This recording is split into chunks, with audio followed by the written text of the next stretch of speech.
Ikhwat iman, ikhwan fillah, jamaah sholat subuh,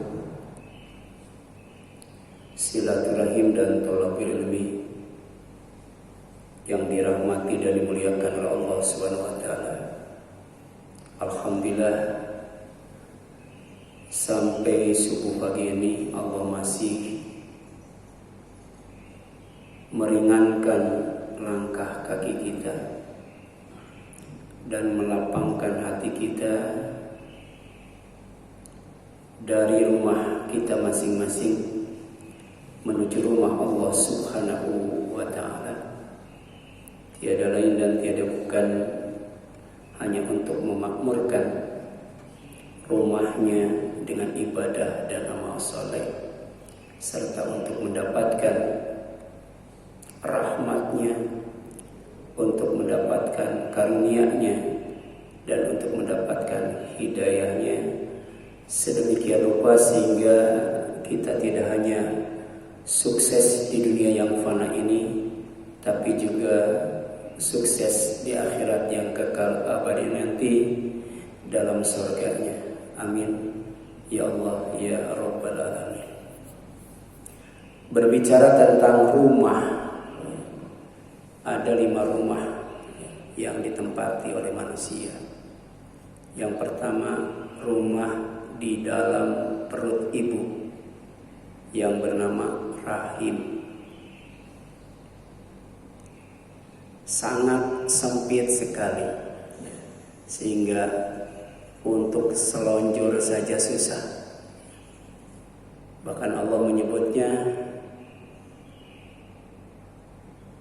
bayi ketika berada di dalam rahim itu ditempatkan di dalam 3 tempat yang gelap atau 3 kegelapan.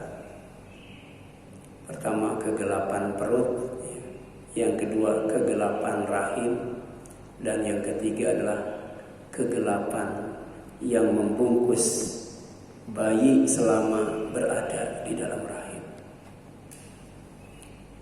Kemudian yang kedua, rumah di dunia. Rumah di dunia ini sangat besar sekali. Jadi manusia bisa terbang setinggi-tingginya, bisa lari atau berkendaraan sejauh-jauhnya. Kenapa?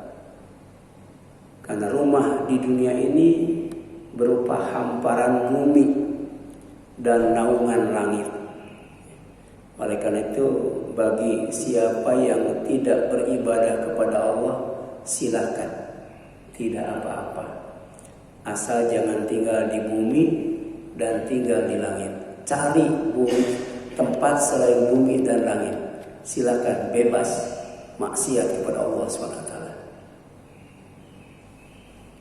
Tapi kemudian setelah dibuatkan bangunan, ada bangunan yang sangat sederhana, ada bangunan yang standar, ada bangunan yang megah, besar dan mewah. Dulu ada tipe 21, sampai kemudian lebih luas daripada itu. Bahkan ada orang yang tinggalnya di kolong jembatan, di rumah kardus. Bahkan ada sepasang suami istri tinggalnya itu di gerobak yang dia bawa untuk mengumpulkan barang-barang bekas. Tapi qadarullah, kuasa Allah, walaupun tinggal di gerobak, itu keduanya punya anak. Jadi anak gerobak ini. Kemudian juga ada rumah di kuburan, di alam kubur.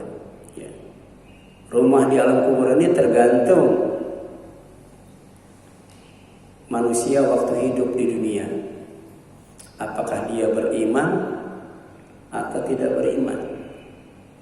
Kalau dia beriman, dia bisa menjawab pertanyaan malaikat munkar dan nakir, maka kuburan itu diluaskan sejauh mata memandang, diterangkan, bahkan dijadikan tempat yang ramai dan menyenangkan. Walaupun kiamat masih lama, tidak terasa lama. Berbeda dengan orang yang tidak beriman, di antaranya orang munafik. Dia tidak bisa menjawab pertanyaan malaikat munkar dan nakir. Maka kuburan yang sempit, ya, yang lebih luas daripada rahim, sehingga bisa selonjor, tapi kemudian menjadi menyempit, menjepit, ya. Dan di tempat itu menjadi tempat yang gelap, sepi dan menyeramkan. Ada doa dalam sholat jenazah.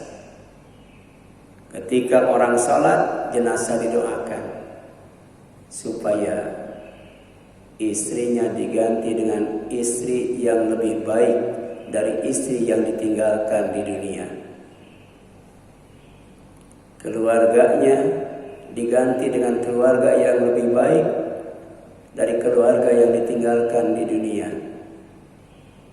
Kemudian rumahnya diganti dengan rumah yang lebih baik dari rumah yang ditinggalkan di dunia.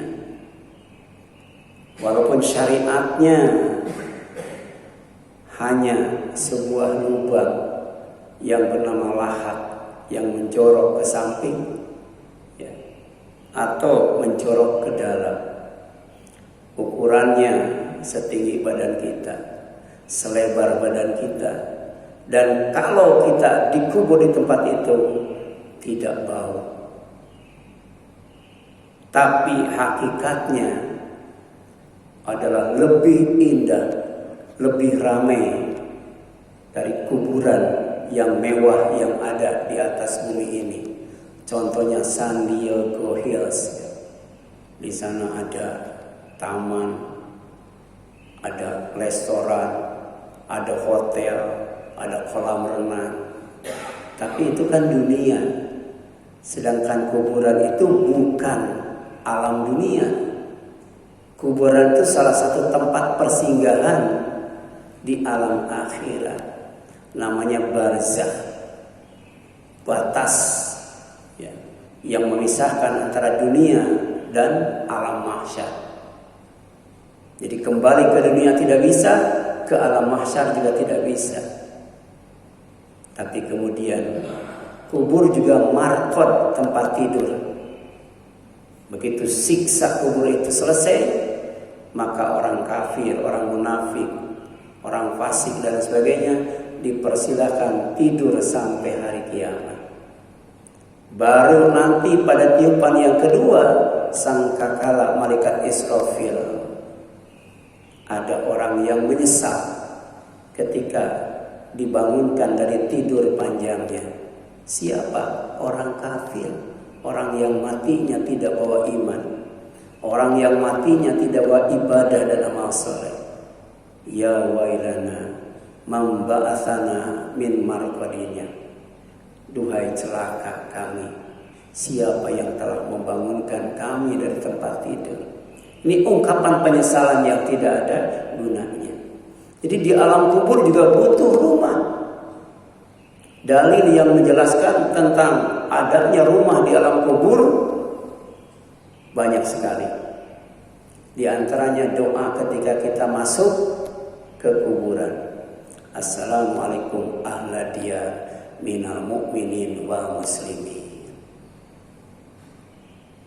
Semoga keselamatan atas kalian, wahai, ya, penghuni rumah. Ahla diyar itu rumah yang banyak, tempat yang penuh dengan perumahan, itu ad-diyar, ya. Baik orang yang beriman maupun orang yang berislam. Jadi yang didoakan yang pertama yang beriman dulu, baru kemudian Islam. Sebab kalau iman pasti Islam, tapi kalau Islam belum tentu iman. Dan doa ini juga menjelaskan bahwa kuburan orang yang beriman dengan kuburan orang yang tidak beriman, kuburan orang Islam dengan kuburan yang bukan orang Islam, itu tidak boleh dicampurkan, tidak boleh disatukan, harus dipisahkan. Kemudian ada rumah yang bernama Darussalam, penuh kedamaian, penuh keselamatan, penuh kerukunan, penuh kesejahteraan, aman dan sentosa. Namanya Darussalam. Itu di surga itu. Sedangkan rumah kelima namanya Darul Bawar, penuh dengan kecelakaan, kebinasaan, kesengsaraan, siksaan, penderitaan dan lain sebagainya. Namanya Darul Bawar, adanya di neraka. Ya. Tinggal di rumah itu ada yang khalidina fiha, ada itu. Khalidina fiha itu berarti kekal di dalamnya. Satu harinya ada yang 1000 tahun as-sajdah itu. Satu harinya ada yang 50.000 tahun. Satu harinya ada yang seumur langit dan bumi. Berapa tahun tuh seumur langit dan bumi? Di Darussalam atau di Darul Bawar, di sorga atau di neraka. Itu ada rumah, ada perkampungan. Ya. Atau ilama sya'arabu. Ya. Selama Allah menghendaki, bisa lebih lama daripada seumur langit dan bumi. Dan kemudian rumah itu sejatinya pertama adalah baitun. Baitun itu tempat tidur malam sebagai persiapan untuk qiyamul lail. Jadi malam itu jangan semuanya dipakai tidur. Malam juga tidak boleh dipakai beribadah semuanya. Dipakai tidur semuanya nggak boleh, dipakai ibadah semuanya nggak boleh. Jadi sebagian dipakai tidur sebagai persiapan untuk ibadah malam agar tidak ngantuk, agar fresh ketika beribadah. Sebab ada salah seorang istri Nabi, ya, itu mengikatkan tambang di masjid dari ujung masjid ke ujung masjid. Ya. Kemudian ketika ditanya kepada para sahabat, ini tambang siapa? Ternyata tambang salah satu istrinya. Ya. Kata Rasul, cabut, jangan dipasang. Jadi dia itu kalau sholat malam ya, pegang tambang karena ngantuk. Jadi kalau ngantuk tidur. Ya, nanti kalau sudah cukup bekal untuk qiyamul lail baru bangun. Ya, itu. Namanya baitun. Walladzina yabituna li rabbihim sujada wa qiyama. Orang yang akan mendapatkan rahmat, mendapatkan kasih dan sayang dari Allah yang bernama ibadur rahman itu diantaranya adalah orang yang tidur malam. Untuk apa? Untuk ibadah malam. Di antaranya berzikir kepada Allah, membaca Al-Quran, sholat tahajud, berzikir dan berdoa, ditutup dengan istighfar. Bahkan ada yang namanya infak, zakat dan sedekah di malam hari. Fungsinya ada dua. Pertama, untuk menjaga kehormatan, ya, mustahik, ya. Ketika kita ngasih zakat, infak dan sedekah tidak di depan keramaian, karena dia termasuk orang yang menjaga kehormatan. Jadi datangi rumahnya khusus, kemudian kita kasih zakat, infak dan sedekah. Ya. Yang kedua, untuk menjaga keikhlasan. Jadi malam ketika orang sedang enak tidur, malah kita berzakat, berinfak, bersedekah, berbagi rezeki, berbagi kebaikan. Insya Allah aman dari sifat riya, ujub dan takabur. Kemudian yang selanjutnya ada rumah yang bernama maskanun, ya, tempat tinggal, tempat yang bikin tenang.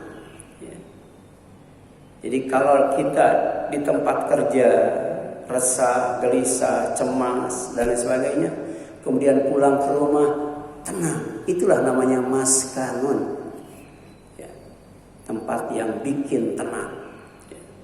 Dan itu diantaranya salah satu fasilitas yang Allah sediakan di sorga. Sorganya sorga terbaik, namanya sorga Aden. Wa masakina thayyibatan fi jannati adn. Di surga Aden itu ada tempat-tempat yang bikin tenang. Tapi dalam waktu yang sama tempat itu indah. Tempat itu bagus dan tempat itu harum dan wangi. Karena di surga tidak ada WC. Di surga tidak ada kamar mandi. Ya. Bahkan sungai yang berlimpah ruah dengan air, dan airnya itu macam-macam, ada madu, ada susu, ada air tawar, ada khamar dan sebagainya. Tidak ada satu dalil pun baik dalam Al-Quran maupun dalam hadis bahwa sungai di sorga buat mandi penghuni sorga. Karena penghuni sorga itu nggak perlu mandi, ya. Jadi badannya suci terus, bersih terus. Adapun sungai disediakan untuk penghuni sorga bukan buat mandi, buat minum. Ada sungai khusus ya, untuk minum. Ya. Jadi khamar, madu, susu, air tawar. Makanya penghuni sorga itu sehat-sehat, kuat-kuat. Minumnya saja begitu. Kita minum susu cuma balita doang ya.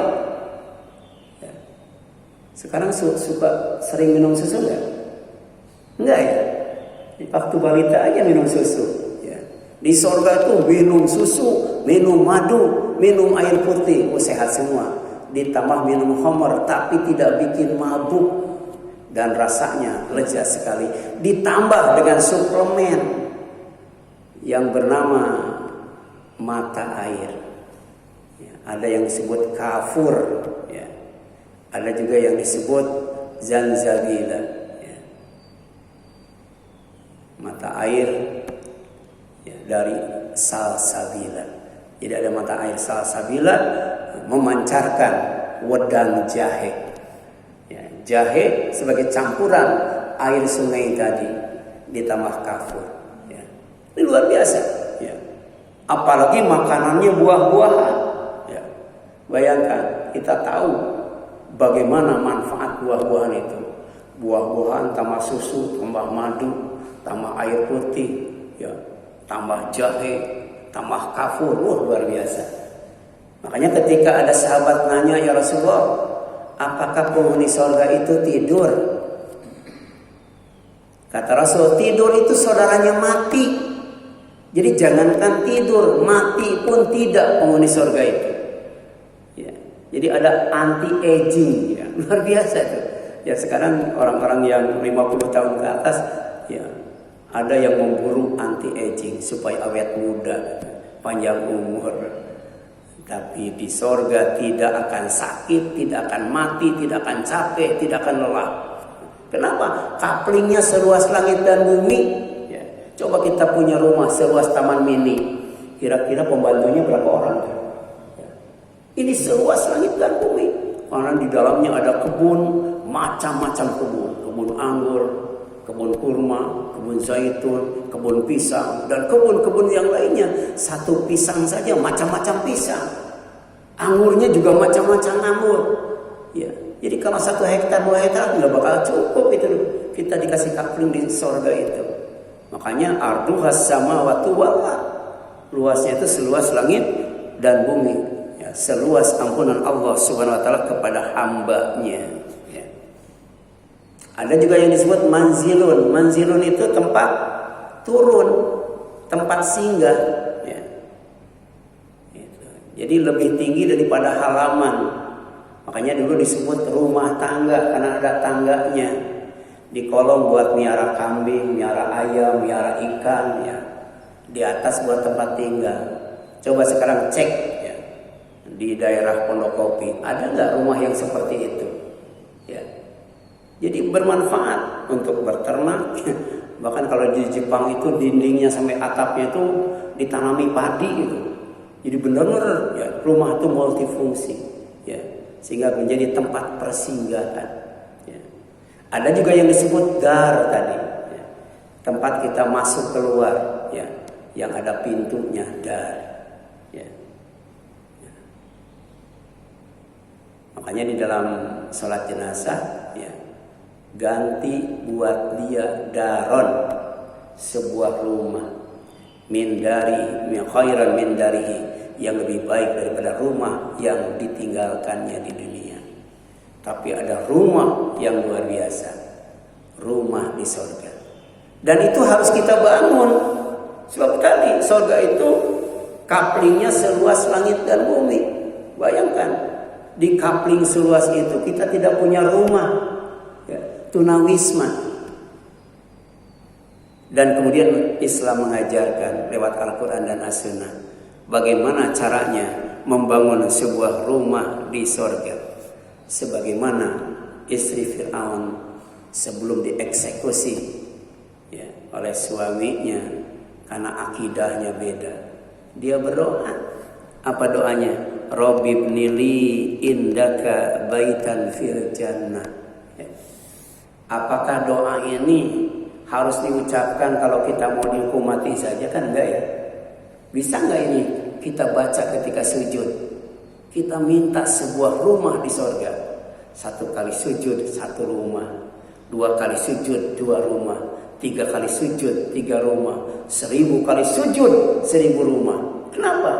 Sayang kaplingnya seluas langit dan bumi. Belum ada istana, ada rumah tingkat, ada tenda, ada kemah dan lain sebagainya. Kita minta kepada Allah Subhanahu wa Ta'ala, ya. Jadi tempat istirahat, hasunat murtafaqah, ya. Jadi kalau cuman kapling doang kita nggak bisa istirahat, ya. Walaupun sebenarnya di surga itu tidak ada rasa letih, capek, lelah dan lesu, ya. Karena tadi makanan dan minumannya luar biasa, ditambah kekuasaan Allah Subhanahu wa Ta'ala. Ini doa minta agar dibangunkan sebuah rumah yang dekat engkau. Berarti rumah yang paling tinggi. Sebab rumah di surga itu 100 tingkat. Tiap tingkat tingginya setinggi antara bumi dan langit. Jadi ada orang yang tinggal di tengah surga, dikasih rumah di tengah surga ada. Tapi aja juga ada orang yang dikasih rumahnya tuh di pinggir surga, di tepi surga. Tapi ada orang yang dikasih rumah di surga yang paling tinggi, di tingkat yang ke-100, ya, rumah yang dekat dengan Allah Subhanahu wa Ta'ala. Ini doa istri Fir'aun sebelum dieksekusi oleh suaminya. Surat At-Tahrim ayat 11, ya. Jadi sayang sekali, ya, kalau kapling surga yang seluas langit dan bumi jika tidak dibangunkan rumah di dalamnya. Kemudian membangun rumah di surga erat kaitannya dengan iman, erat kaitannya dengan ilmu, erat kaitannya dengan amal, ya. Oleh karena itu Allah jelaskan di dalam surat As-Sajdah ayat 17 sampai 20, ya. Jadi tanpa iman, tanpa ilmu, tanpa amal tidak mungkin masuk surga. Bahkan tanpa ilmu, jangankan masuk surganya, jalan menuju surganya susah. Man salaka tariqan yaltamisu fihi ilman, sahalallahu lahu tariqan ila jannah. Siapa saja yang keluar rumah menempuh jalan menuju tempat untuk menuntut ilmu, pasti Allah mudahkan buat dia jalan menuju surga. Salah satu syarat untuk masuk surga adalah ibadah kepada Allah yang membuahkan rasa takut kepadanya. Jadi ibadahnya itu tidak asal-asalan, tidak malas-malasan, tidak amatiran, serius, semas, ikhlas dan tulus. Kenapa? Karena takut kepada Allah. Dan takut ini, ibadah ini adalah buah daripada ilmu. Innama yakhsyallaha min ibadihil ulama. Sesungguhnya di antara hamba-hamba Allah yang beribadah kepada Allah, yang takut kepada Allah hanya ulama, hanya orang yang berilmu. Itulah tujuan kita menuntut ilmu. Supaya apa? Supaya ibadah kita baik dan benar, ibadah kita sempurna, ibadah kita diangkat, ibadah kita diterima, ibadah kita dibalas dengan balasan yang lebih baik. Jadi di surga nggak ada orang-orang bodoh, ya. Karena orang bodoh itu tidak takut kepada Allah dan ibadahnya pun pasti, ya, banyak kesalahan. Ya. Ada buku tipis itu, ya, buku tipis. Ya. Judulnya apa? 30 kesalahan dalam sholat. Ya. dari takbir sampai salam, ya, ternyata ya, banyak sekali kesalahan yang kita lakukan. Ya. Kenapa? Karena tanpa ilmu atau ilmunya belum nyampe kepada kita, dan itu didapat di majelis ilmu. Ya. Dan oleh karena itu, fala ta'lamu nafsun ma ukhfiya lahu min qurrati a'yun jazaa'an bima kanu ya'malun. Ya. Jadi surga itu balasan yang sesuai dengan amal waktu di dunia dan kenikmatannya yang menyenangkan hati, ya, ya, tidak diketahui oleh manusia karena disembunyikan. Ya, yang dikasih tahu kepada kita cuman perumpamaannya saja. Ya. Jadi air minum di surga tadi enak, lezat, sehat, kuat, segar. Tapi air minum di neraka sebelum nyampe ke mulut, wajah sudah terbakar. Begitu masuk ke perut, usus tercabik-cabik. Na'udzubillah min dzalik. Itulah darul bawar, tempat kecelakaan. Ya.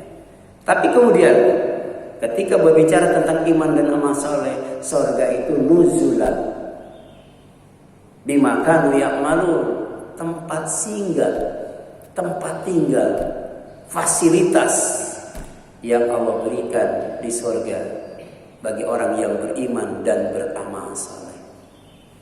Sedangkan surga yang terbaik yang bernama Jannatu Aden, di samping harus iman dan amal saleh, juga harus ridho kepada Allah, diridhoi oleh Allah, dan kemudian takut kepada Allah. Itu surat Al-Bayyinah. Ya. Itu rumah di surga yang harus kita dapatkan dengan iman, dengan ilmu, dengan amal, ya. Dengan takut kepada Allah, dengan ridho kepada Allah, dengan diridhoi oleh Allah Subhanahu wa ta'ala. Ya. Kemudian yang selanjutnya, ya, bahwa rumah, ya, yang harus kita bangun di surga, ya, adalah dengan meningkatkan, menjaga dan meningkatkan, ya, iman kepada Nabi Muhammad Sallallahu Alaihi Wasallam. Makanya di antara pertanyaan kubur itu 7 langkah orang yang mengantarkan jenazahnya ke alam kubur, meninggalkan kuburannya, maka dimasukkan ruh ke dalam jasadnya, dihidupkan kembali.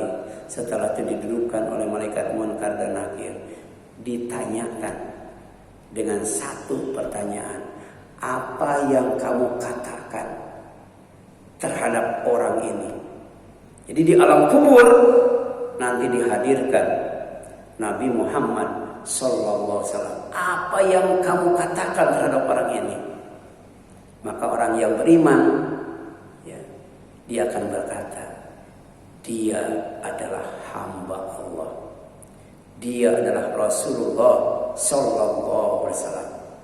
Maka kemudian malaikat Munkar dan Nakir nyuruh kepada bumi untuk meluaskan kuburannya, untuk menerangkan kuburannya, dan nyuruh kepada orang itu untuk tidur seperti tidur pengantin. Begitu gembiranya dia minta izin kepada malaikat Munkar dan Nakir untuk kembali ke rumahnya yang ada di dunia, untuk ngasih tahu kepada anak istrinya, ternyata pertanyaan kubur itu gampang banget.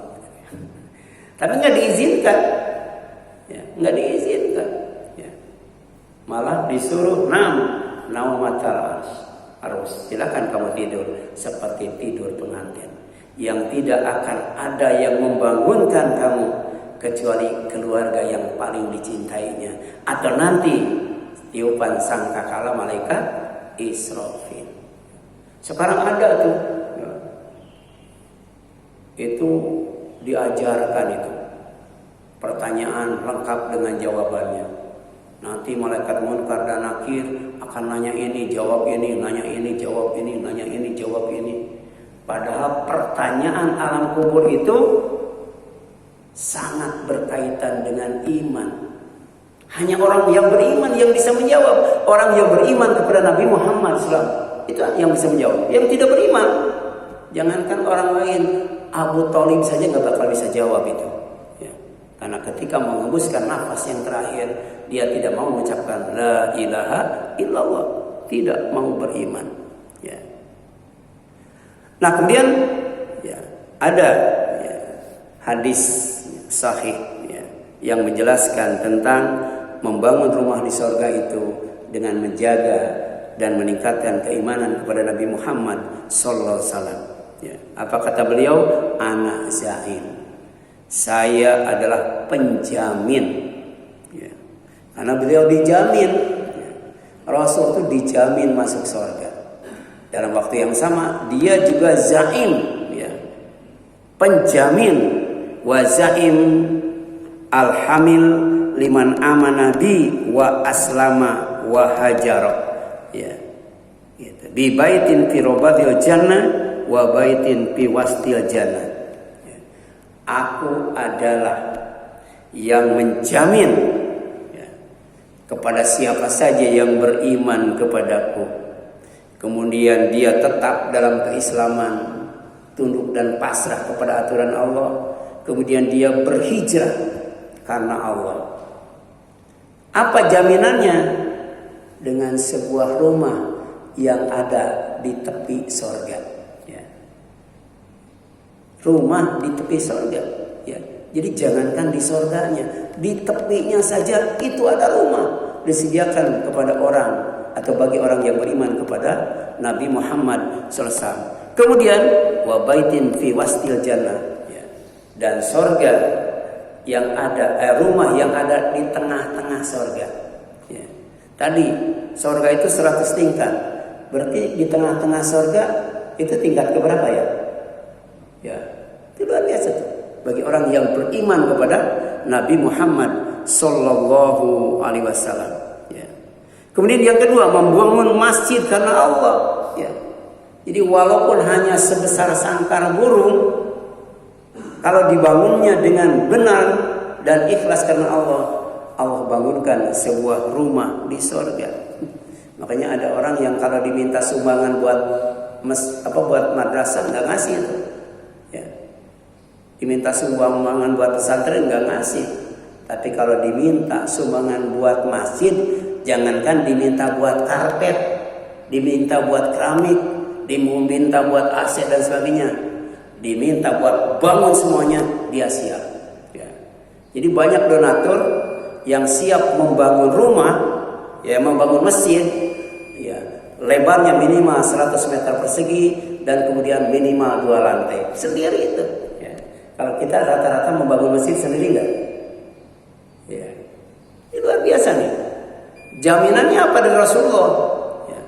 Walaupun sebesar sangkar burung, Allah bangunkan sebuah rumah di surga. Ini hadisnya Ibnu Majah dari Jabir, ya, bin Abdillah radhiyallahu, ya. Kemudian ya, membaguskan omongan, memberi makanan, mendawamkan saum serta sholat malam karena Allah saat seorang sedang enak tidur. Ini ada 4, ya. 4 syarat untuk mendapatkan ya, bangunan rumah di surga yang antik, yang unik, ya, yang mewah dan megah. Ya. Ini ada hadis ya, di mana Rasulullah SAW bersabda, Inna fil jannati ghurafan tura zuhuruha min butuniha wa butunuha min zuhuriha. Sesungguhnya di surga itu ada rumah tingkat. Ya. Kalau dulu namanya loteng, sekarang semacam apartemen. Ya. Rumah susun. Ya. Bagian luarnya itu bisa dilihat dari dalam dan bagian dalamnya bisa dilihat dari luar. Berarti bukan dari hebel, ya. Bukan dari bata, ya. Bukan dari kayu. Dari apa nih? Ya. Tembus pandang gitu. Ya. Inilah hadis yang menginspirasi bangunan-bangunan tingkat tinggi ya, seperti di Dubai. Itu kan berapa? 600 tingkat ya. Ya. Itu sekelilingnya tuh tembus pandang itu, tembus pandang. Ya. Kalau di Saudi itu tingginya sekitar 1 kilometer lebih. Ya. Ini terinspirasi, makin tinggi ya harus makin ringan. Jadi ada bahan untuk bangunan yang kemudian sangat ringan. Ini tembus pandang itu. Ya. Kemudian kalah. Ya.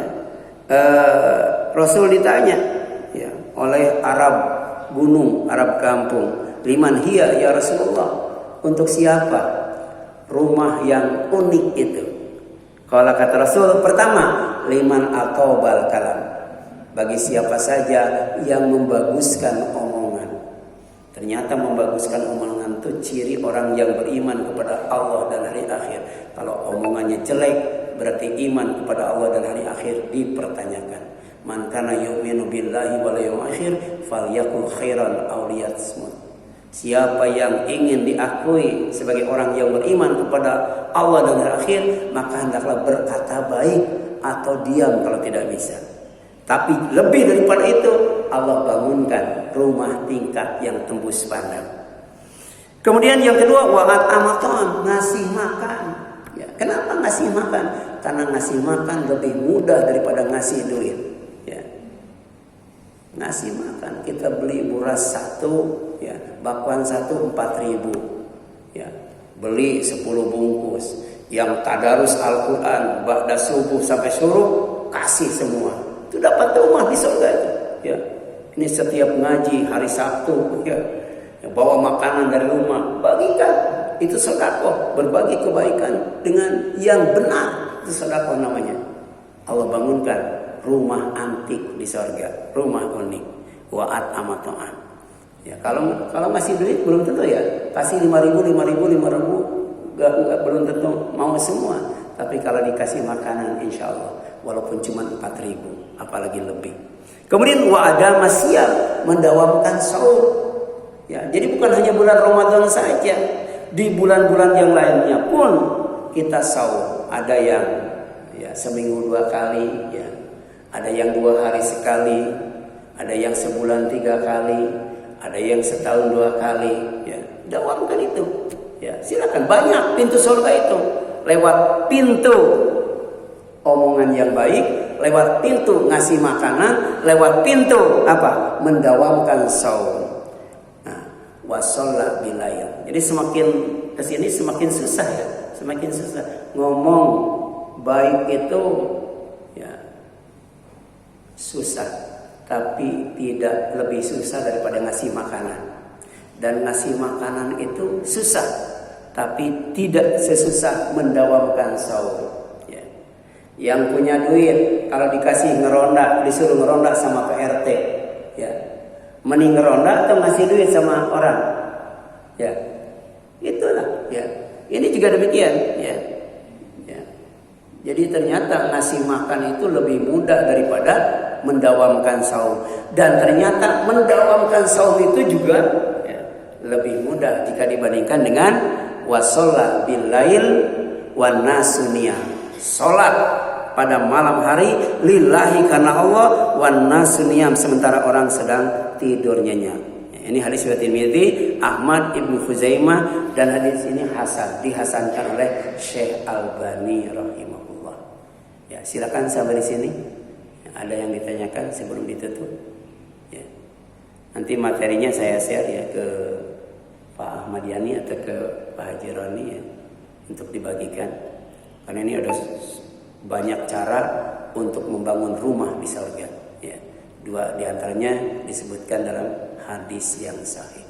Wallahu a'lam. Ada, silakan.